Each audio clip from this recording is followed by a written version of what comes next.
Alright, today we're attempting something I have not wanted to do for a long time, and that is take the chrome trim off of the Bronco. I got to drill holes in my brand new fenders and brand new body for this chrome before it goes to paint. And for some reason, on the inside of the fender, I've got the nut right here on this one. But I thought they were all supposed to have a nut. Unless somebody tried to cut this off at some point and failed, I don't know why they're not there.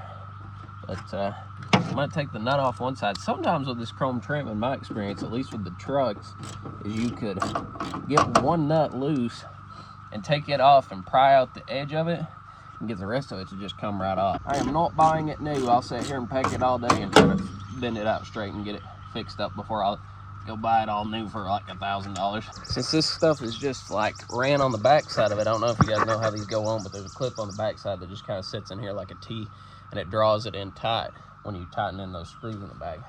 But sometimes you can just pull on it and it'll slide off of those little T's. I don't know if we're gonna get that lucky with this though, because this is on here really tight.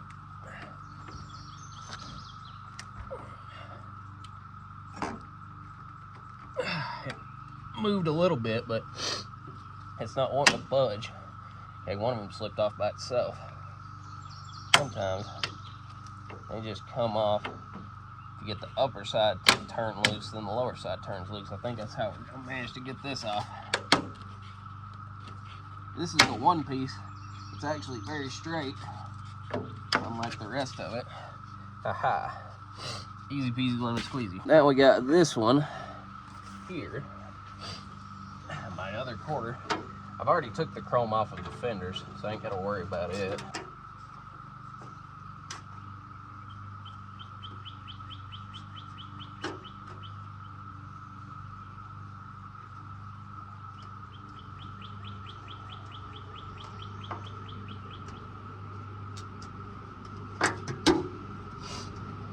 There we go. A lot simpler than I expected it to be.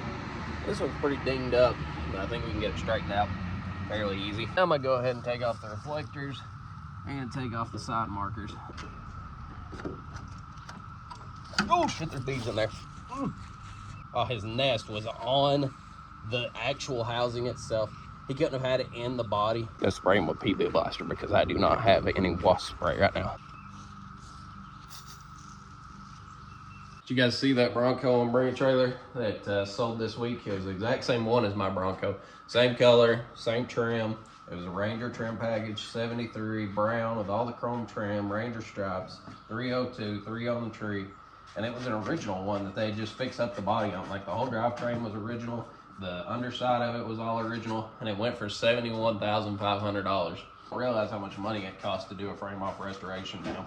I am quickly running out of money, which I am supposed to start with the post office at the end of the month, so that'll help. But the amount of money you put into these things, I've still got to have $1,000 more worth of parts to finish this thing, plus paint, the body work she has to do, and my sandblasting dude said he could sandblast and powder coat my wheels Wimbledon white for 50 bucks a piece. So times 4, that's 200, and then if I do the 5th one, that's 250, and then another 50 to, it's 50 to sandblast every one of them, it's 50 to powder coat. So I should have just said 100 a piece. $500 total to do 5 wheels and get them set up. And then I got to buy 33, 10, 50 R15s, and those are, I don't know, at least $200 a piece. So you're looking at almost $1,000 into, well, over $1,000 into wheels and tires on the thing. And I need miscellaneous stuff like a radiator's $300 some.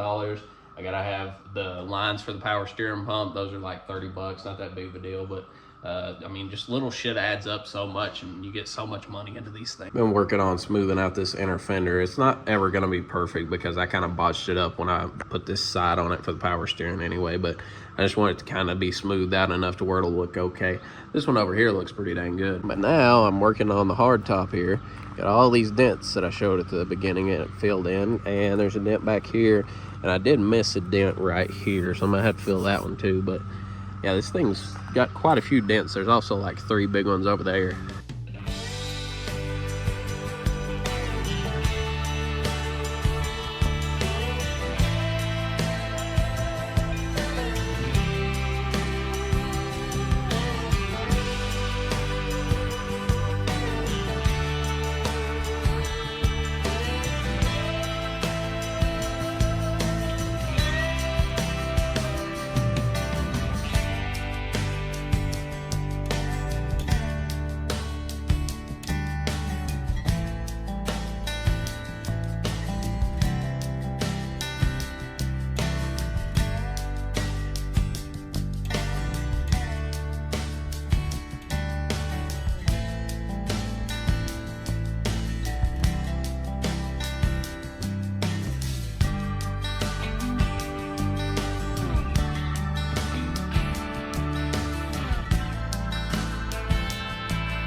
here's what we're working with now.